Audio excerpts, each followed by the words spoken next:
Wilayah barat menurut wilayah timur barat itu menurut saya semua berat gitu, nggak ada tim yang ringan gitu. Jadi kita nggak boleh meremehkan tim. Setiap tim lawan itu berat, saya nggak berat.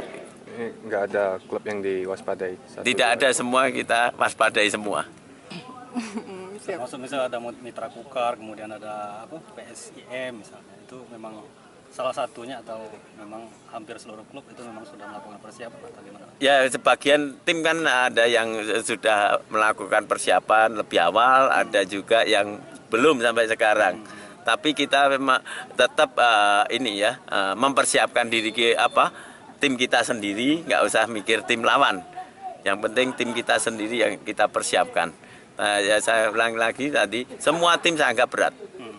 Jangan meremehkan, oh dia belum pernah persiapan mepet ini, saya enggak.